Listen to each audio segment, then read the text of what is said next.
waaleykum salaam. Ça m'a tué quoi. Un mec qui a acheté une boîte qui est à la Flobara. Donc, c'est une affrontement là quoi. Après, il a la Flobara, il a acheté la Bara, banque un peu la peur pour moi. Et il est là quoi. C'est une différence, il y a là. J'aimerais bien on a donné comme une Flobara fait. Il a acheté la Bara, il a donné. On est là, on est bien dans la Flobara.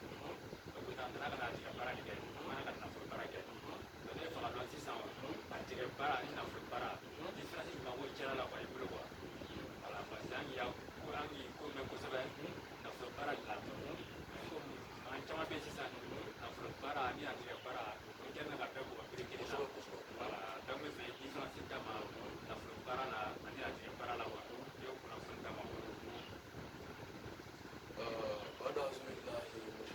bismillahir rahmanir rahim Allahumma salli ala sayyidina Muhammadin wa ala alihi sayyidina Muhammadin wa sallam Allahumma ya batuta sa'ada ad-din samaru adam bisa maymuna Allahu kun fayakun je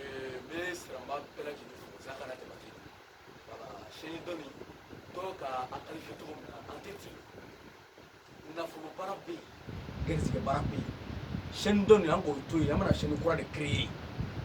kajira mɔgɔ la adamadenya ye mun ye mɔgɔya ye mun ye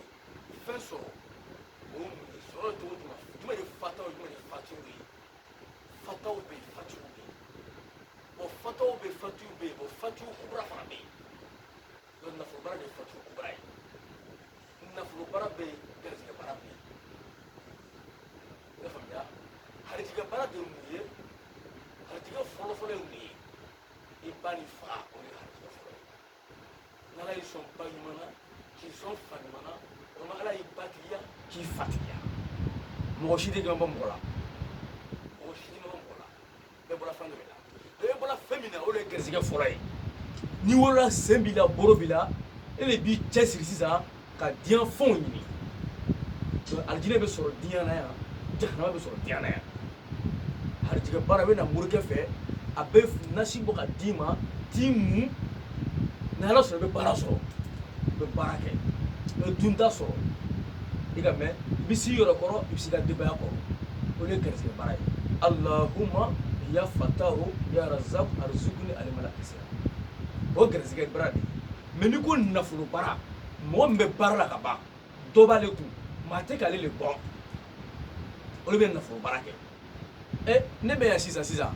exemple la moto de bɛ ne kun n bɛ moto bolila n terikɛ ka mobili san ne ko fo ne ye mobili fɛ parce que ne m'a dɔn ale ye min kɛ e y'a ye donc mobili nin a y'o san nafolo min ye o so bɛ ne kun wa o tɛ ne kun mɛ ne ko mobili san don n bɛ kɛ fantan de ye mɛ wari fitinin bɛ ne kun 1000 wa 2000 bɛ ne kun n bɛ se ka to n'o ye ka n ka denbaya balo n'o ye mɛ e bɛ fɛ ka miliyɔn mobili san miliyɔn mobili san o se t'i ye i bɛ nafolo baara de kɛ nafolo baara de bɛ miliyɔn sama ka di adamaden ma k'i ni nafolotigibaw jɛ k'i ni mɔgɔbaw jɛ ka relation d'i ma k'i ka ko dayɛlɛ o nafolo baara de n'i ye nafolo baara kɛ a dilɛriw bɛ d'i ma n'a dilɛriw dafara o kɔfɛ miliyɔn sɔngɔ de bɛ karaba i ye parce que il y a deux forces il y a la force physique et la force spirituelle an bɛ di se point fɛn la kama an bɛ garizigɛ baara kɛ yan 400 600 680 100 ne bɛ mɔgɔ sɔrɔ kalo kɔnɔ i bɛ garizigɛ baara kɛ i bɛ 40 sɔrɔ e ka mɛ nafolo baara de ye ka mɔgɔ min ka miliyɔn caman mara ka du caman sɔrɔ ka mobili caman sɔrɔ an b'o dilan mɔgɔ ye miliyɔn 1 ni 100 000 miliyɔn 2 ni 100 000 miliyɔn 3 ni 100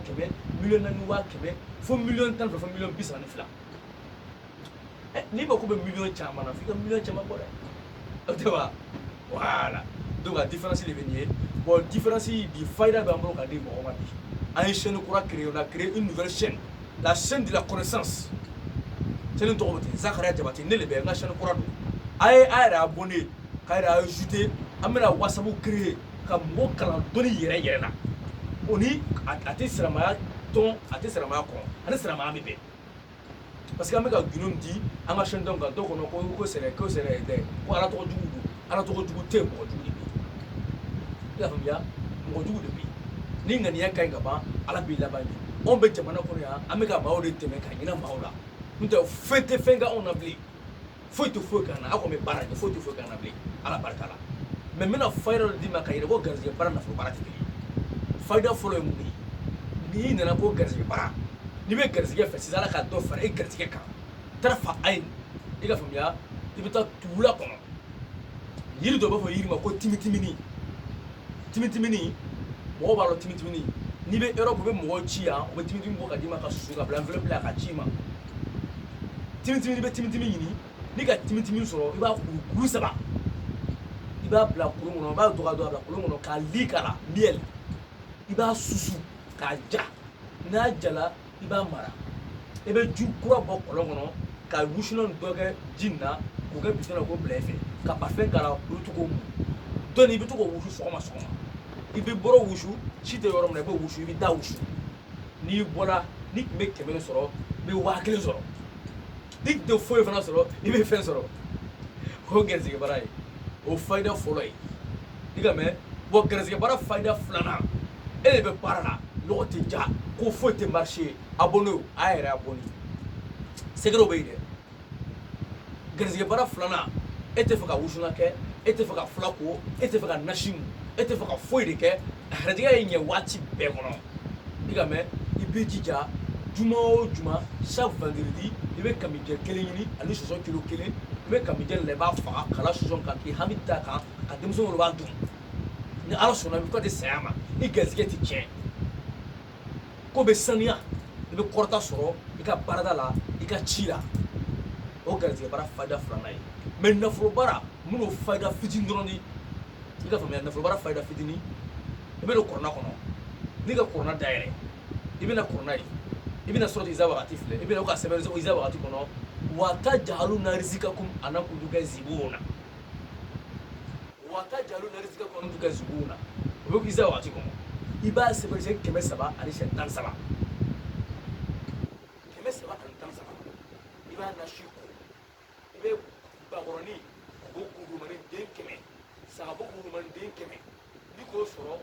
be tibitimi faraka bushro mi kire jabo faraka ina shi fuwa ga ba su iba hajja ila nasi to ibe kamije yiri iba fa iba turi na shi ka kamin corona shi iba duka luko saka bono so shi ibe to bushro mi so ma wata jahalu na riziki wandu ka zuna iba wuli keme saba ani tan saba klebina ni kele ni oke ibe na fodo soro de bala de mana fodo soro ile kono bamya ala be war to dima de bala de mamini de tegala billahi ni oke ebe million chama man ika soro te che fata te sima bula te sima ala soro wonna fo bara faida ni na fo bara fika prochaine ni ngame parce que niko allah habaru o muso wota ani kele niko azimun o che wo kono do mosiga dia sudima la warazimun no tani kele ni kono do obe munga o da ba burdenta ani sininta o munga o da ba ni kanu suye o wadudu yi ni be mu baye ni be nafuro yere fe ala kiso nafuro la ni be yawa dudu seberi yawa dudu shewata ani shewafla ani keme fla ani munga ni fla ibe machine nene yi o da machine nensa iba to ni nashini iba dum ki fa ibe na shito fitini mara ibe parfum wa dudu ni iba kala ibe to ko amunia mu klebina ngene ka okay ala soro ma billahi ibe na folo soro na folo la bo tigara tigara fuki sa ke fatai fuki te la e bo ke to ko e te fatai donc ka fo balma bela jeni ne sakana jabati mangano la force spirituelle l'aigle de marabout le blindé de marabout sans recul le bélier noir désirant de Dieu. Le chéri pour un monde là lié. Dès qu'il est abonné, amena naflo para faida lidia. Ube tuka bongono ka kire ka kilo pratiquer yere fait. Ka nafa sura yere. Tu vois? Mais moi me fera wuli que faida ko là. Abe wuli que le dimanche avec le vendredi. Vendredi moi je travaille pas. Moi je travaille pas. Donc moi même je suis libre de vous répondre. Vous appelez sur le numéro 54 50 66 11. Au numéro public. Mais minimum mako bana confidentiellement au vrai mako besoin personnel là parce que petit a faida nous tient. Il veut dire que 07 33 68 29. Lieu d'habitation à Agoville. Agoville est du ma Sokora terminus. Ni ben na fulo fait. Et ben million chama fait. Na Agoville ya. juru de b'i la n balimakɛ miliyɔn 40 miliyɔn 60 miliyɔn 100 miliyɔn 10 n'a bɔfili ya maa bɔ yɔrɔn kelen ti to ta kan e ka kuma faamuya waakiya nasi bɔ man bolo sɛ 1000 ni sɛgo 111 ani nɔsi 7 n'i y'a dilan ye juru b'i la bɛɛ papiye tigɛ ka don a la ka ala deli kɛ a bɛ kɛ wari ye o tɛ jinɛmɔrɔya ye o tɛ n'o nafolo ye mais n'i y'a don nɔgɔ la fo ka t'i sa tigɛ fɛn ye bi o b'an bolo yan Zagara tɛ ma nasiw ye a yɛrɛ nasiw yira mɔgɔ bɛɛ mɔgɔ ka nasi i ka faamuya donc alhamdulilayi rabbil alamina an ka chaîne kura créé ka jira mɔgɔw la a ye yɛrɛ abonné a ye vidéo partagé nin y'a dabatɔ ye nin ye les premiers à venir vont bénéficier toujours c'est comme ça donc alhamdulilayi rabbil alamina an ye taa n'an bɛ taa an bɛ se a ye vidéo partagé a ye yɛrɛ abonné a ye abonné nin ye nafolo fayida de ye ça c'est la chaîne de la connaissance mun ye nafolo ye mun ye garijɛgɛ ye mun ye tanga ye mun ye sɔrɔ ye mun ye kisi ye mun ye kanda ye an bɛ n'o fɔ chaîne in kan ka caya nka mɛ ka haya fɔ sisan ka wari yɛlɛma an bɛ n'o fɔ i ka mɛ ka wuruti kɛ sisan nafolo kana sisan an bɛ n'o fɔ ka golo ben ka seli ka nafolo bɔ an bɛ n'o fɔ i ka faamuya ka gosima kɛ ni kɔrɔnahaya ye jinɛ tɔgɔ t'a la kɔrɔnahaya ala ko ten falen lima yiro inama rusuru siran ko ya fatahu ya razahu ya kaharu ya badu ya faamuya mais an bɛ waakɛ kalan na mɔgɔ ye 50,000 ceux qui sont à l'extérieur 250 000 francs CFA on paye un bénois plus 87 bourginois on lit la sourate waakɛ 787 fois ni misi faga ala ka fatu kubara k'i assalamu alaikum warahmatullahi wabarakatuh Ustaz hakɛ to quoi n bɛ fɛ k'i ɲininka fana o a ba nafolo baara sisan an bɛna ko gɛlɛn nana bɛn mɔgɔ kan sisan kunfaya kun na a tigi ɲɛsinna i ma a bɛnna la yala i bɛ se k'o ko déclencher kunfaya kun kɔnɔ wa min hamina ko gɛlɛnw ye jean gɛrɛgɛrɛ ko nana bɛn kan sisan a kɛla ka sɔrɔ don de a kɛla i ka miliyariw bloqué don a kɛla i ka miliyariw mɔgɔw la o n'a ɲɔgɔnnaw caman hamina ko gɛlɛn bɛnna i kan sisan yala i bɛ se k'o baaraw fana kɛ mɔgɔ ye min ni nafolo ko tɛ sira kelen na wa alhamdulilayi rabbil alamina ala y'o kɔnɔna kɔnɔ a bɛ dangale kɔnɔ a ko allahumma salli ala kashfi gumati allahumma salli ala kashfi gumati i ka faamuya diɲɛ hami bɛ gami bɛ hami bɛ a ye dɔɔni kalan a yɛrɛ dɔɔni kalan gami de ye fɛn ye i tɛ se ka fɛn min fɔ mɔgɔ ɲɛna o de bɛ mɔgɔw faga o de ye dusukasi ye a fɔbaga t'i bolo i b'a kɛ ten n balimamuso e bɛ y'a fɔ jɔn ye k'i cɛ bɛ fɛ k'i furu sa i cɛ bɛ kɛ infidélité i b'a fɔ jɔn de ɲɛna den tɛ sɔrɔ i b'a fɔ jɔn de ɲɛna wari tɛ sɔrɔ i b'a fɔ jɔn de ɲɛna jɔn de ye jigi ye ni ala tɛ o de ye gami ye mɔgɔ tɛ se ka fɛn min fɔ mɔgɔ ɲɛna mais hami de ye min ye cɛmamiri ko hami bɛ ne la dɛ cɛ ne ma dumuni kɛ bi dɛ o de ye hami ye to gami fɔra hami kan i sera Zagara Jabate fɛ yan ne ye min fɔ n'o sɔrɔla e fɛ bɛɛ dɔ yira i la ka ɛri yira i la ka sɛbɛn yira i la n'a banna an bɛ kɔlɔsi bila ala k'o se k'an ye an bɛ ala de wele o kaliwa b'an bolo yan an b'o kaliwa don mɔgɔw ye nka mɛ yali jasa mali ma jasa faga jasa eelo i ka faamuya o b'an bolo yan ni ala wele ni ala tɔgɔ ye ala bɛ sɔn ala sɔnna o b'an bolo yan ka ca hami